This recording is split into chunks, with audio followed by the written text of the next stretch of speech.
Habibbis megapda charchamayapsizlarmi? Bugun 10 dekabr soat 16:44 o'tdi. E'tiborimizni oltin instrumenti kulli time frame'ga o'tamiz avvalambor. Yaxshirog'i haftalik time frame'dan boshlay qolamiz. Birinchi o'rinda har doimgidek поддержка va сопротивление уровеньlarini belgilab olishimiz kerak bo'ladi. Mana bu joy поддержка, mana bu joy сопротивление. Ko'ryapsizlar, oltin instrumenti mana shu zonani oralig'ida, range zonada turibdi haftalik time frame bo'yicha. O'tgan haftamiz medveji yopilgan, undan oldingi hafta ham medveji yopilgan, lekin bu haftamiz ko'ryapsizlar bichi holatda ko'tarilmoqchi bo'lyapti. Ya'ni o'tgan haftani maksimumini уже yangilab bo'ldi. Yangilab bo'ldi degani bozor katta ehtimol bilan mana bu keyingi o'zini сопротивленияларni test qilgani ko'tariladi. Ehtimoli yuqoriligi haqida ma'lumot beradi o'rtoqlar. Plus bundan tashqari fundamentalniy tahlil bo'yicha ham yana Xitoy 6 oy oldingidek holatda mana bu kuchli o'sishni ko'ryapsizlar. Oltin instrumentida kuchli o'sish bo'lgan. Mana bu o'sishlar buni hammasi asosiy sotib oluvchi bozorda oltinda bu Xitoy hisoblanadi. Mana bu o'sishni ko'ryapsizlar.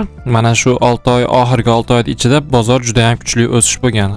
Mana shu fundamentalni yangilikda o'qishim bo'yicha men ko'zim tushgandek bo'ldi. Xitoy yana o'zini покупкасini yangiladi. Ya'ni bozor bu degani bozorga уже xitoyliklar yana qaytib kirishni boshladi. Bundan buyog'iga menimcha katta yana bir marta trend rost ketsa kerak. Yana pastga bir marta korreksiya berishi ham mumkin, lekin вряд ли bunaqa bermasdan prямо menimcha bundan buyog'iga yana o'sish bo'ladi degan fikrdaman. Bu haftalik time frame bo'yicha. Kulli time frame'ga o'tamiz. Kulli time frame'da ham birinchi o'rinda biz qiladigan ishimiz поддержка va сопротивление zonalarini belgilab olish. Aynan mana shu joyda, mana shu joy поддержка, вот, mana bu joy сопротивление. Bozor aynan hozir сопротивление zonasida turibdi, lekin kulli time frame'da yana ham yaqinlashtirsak mana bu joyda va mana bu joyda поддержка va сопротивление zonasi bor. Mana bu sariq dumaloq bilan belgilagan joyim birinchi range, mana bu joy ikkinchi range. Range ichidagi kichkina range mana bu joy o'rtoqlar, e'tibor beringlar.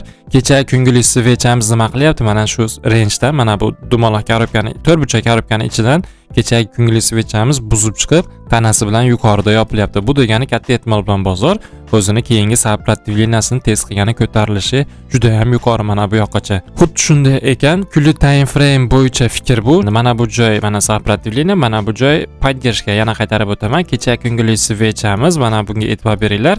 Mana bu qarshiliklardan yuqorida yopilgan. Bu degani katta ehtimol bilan bozor o'zini сопротивлениясini test qilgani ko'tariladi. Liba unaqa, liba mana bunaqangi holatda sekin-sekin borib bitta likvidni olib keyin ko'tarilishi ham mumkin. Bu katta ehtimol bilan mana shu joy test bo'lishi kerak. Bu shaxsan meni fikrlarim bo'yicha. 4 soatli time frame ga o'tamiz va qiziqarli holatni ko'rishimiz mumkinki, mana bu joy сопротивление zonasi o'rtoqlar. Bozor hali beri bu joyda test qilib ulgurmadi. Hali beri test qilgani kelgani yo'q. O'tmishga ham bir qator qarab qo'yamiz. O'tmishda ham mana bu joylar сопротивление zonasi bo'lgan ekan o'rtoqlar. Mana shu joyda o'zimizga belgilab olamiz birinchi o'rinda. Mana bu joyda ham yana bitta сопротивлениячamiz bor o'rtoqlar. Mana bu pastdagisi ham сопротивление. Bu сопротивление bilan поддержкаning oralig'i nima edi? Doim aytaman, сопротивление zonasi bilan поддержка zonasining oralig'i range zona hisoblanadi. Mana bu joydagi zonani ham belgilab olamiz, qaranglar. Bozor o'rtoqlar e'tibor bersak, mana bu pastdagi rangedan tepadagi rangega suqilgan mana bunaqangi holatda katta ehtimol bilan to'ldirish kerak bo'lganida уже mana o'zini rangeini to'ldirdi va to'ldirgandan so'ng orqasiga korreksiya olyapti, qaranglar. Tepaga chiqqan likvidni olib to'liq, lekin сопротивление zonasini test qilmasdan yetib bormasa orqasiga qaytib shu medveji bo'lib yopilyapti mana bunaqangi holatda va o'zini pastdagi поддержкасini ham test qilgani tushgan, test qildi. Undan so'ng keyingi svechamiz ko'ryapsizlar 4 soatli time frame'da mana shu сопротивление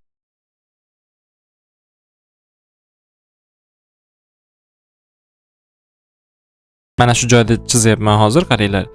Mantig'ini tushuntirishga harakat qilib, aynan hozirgi 4 soatli time frame'dagi svechamiz bichi holatda. Mana